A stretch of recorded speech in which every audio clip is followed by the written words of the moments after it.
அன்பே உருவான இறைவா, உம்மை போற்றுகின்றோம், உம்மை புகழ்கின்றோம், உம்மை ஆராதிக்கின்றோம், உமக்கு நன்றி செலுத்துகின்றோம்.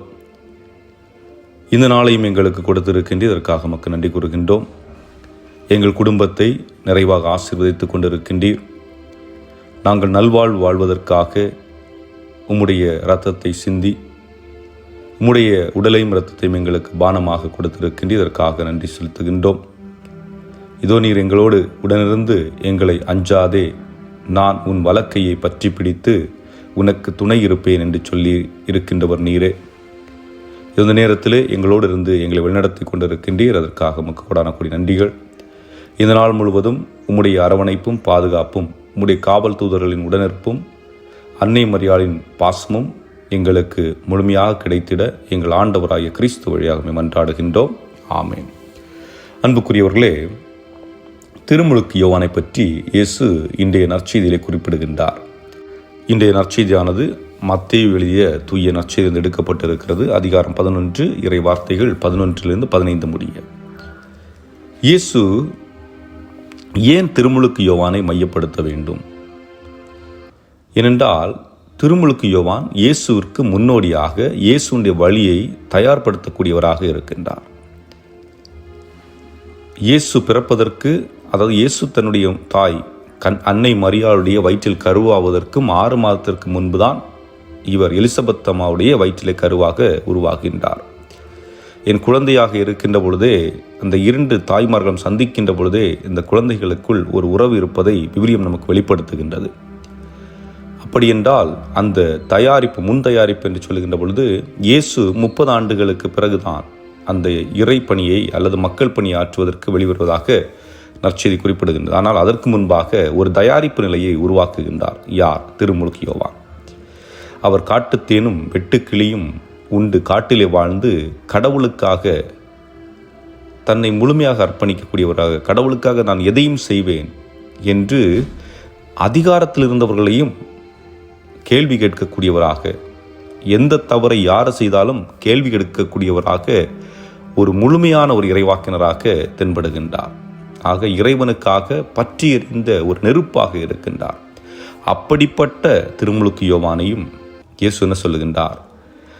நீங்கள் இறைவன் மீது ஆழ்ந்த நம்பிக்கை கொண்டு விசுவாசம் கொண்டு இறைவனுடைய வார்த்தைகளை கடைபிடித்து வாழ்ந்தீர்கள் என்றால் நீங்கள் இந்த திருமுழுக்கு யோவானை விட உயர்ந்தவர் என்று சொல்லுகின்றார்.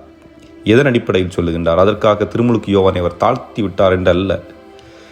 ஆக இயேசுடைய உடனிருப்பு நம் அனைவருக்கும் தேவை. இயேசுடைய உடனிருப்பு இருக்கின்ற பொழுது நாம் அனைவருமே விண்ணகத்திலே வானதூதர்களாக இருப்போம், நாம் அனைவருமே விண்ணகத்திலே இறைவனுடைய பிள்ளைகளாக இருப்போம் என்ற ஒரு உறுதிப்பாட்டை நமக்கு கொடுக்கின்றார். அந்த உறுதிப்பாடு இன்றைய வாசகத்தின் வழியாக நமக்கு கொடுக்கப்படுகின்றது. ஆக இன்னும் ஒரு வார்த்தை சொல்லப்படுகின்றது, திருச்சட்டமும் எல்லா இறைவாக்கு நூல்களும் யோவான் வரும் வரை இறைவாக்குரைத்தன. அப்படி என்றால் என்ன? அந்த திருச்சட்ட நூல்கள், மோசே வழியாக இறைவன் கொடுத்த அந்த திருச்சட்ட நூல்கள் யோவான் வழியாக பின்பற்றப்பட்டு யோவான் வரை பின்பற்றப்பட்டு அதோடு முற்று பெறுகிறதா என்றால் இயேசுவோடு தொடர்கிறது. அதன் பிறகு இயேசுதான் எல்லாம். ஏனென்றால் திருச்சட்டமும் அவரே, இறை வார்த்தையும் அவரே, அன்பும் அவரே, அனைத்தும் அவரே, ஆதியும் அந்தமும் தொடக்கமும் முடிவும் எல்லாம் அவரே. இனி அவரை தான் பின்பற்ற வேண்டும். ஆக அந்த இறைவனை நாம் பின்பற்றக்கூடியவர்களாக வாழ வேண்டும் என்பதுதான் நமக்கு கொடுக்கப்பட்டிருக்கின்ற அழைப்பு.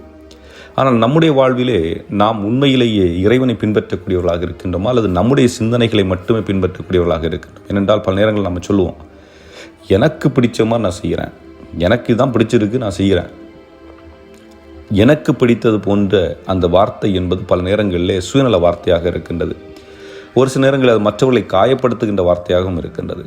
ஆக நான் இறைவனுக்கு பிடித்ததை செய்கின்றேனா அல்லது எனக்கு பிடித்ததை செய்கின்றேனா? ஏனென்றால் தூய திருமுழுக்கு யோவான் தன் வாழ்வை முழுமையாக அர்ப்பணித்தார். தனக்கென்று அவர் எதையும் செய்யவில்லை.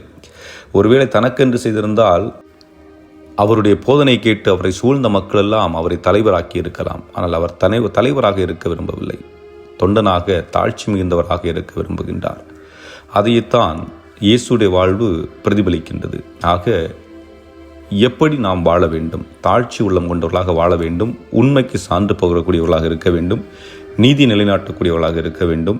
இந்த உலகில் நடக்கின்ற அநியாயங்கள், அக்கிரமங்களை கண்டு அஞ்ச வேண்டாம். ஏனென்றால் இறைவன் என்று ஒருவர் இருக்கின்றார். அவர் நமது கையை பிடித்து நம்மை வழிநடத்துவார் என்று இன்றைய வாசகம் நமக்கு அறிவுறுத்துகின்றது. ஆகவே இறைவனை கண்டு அஞ்சுவோம்.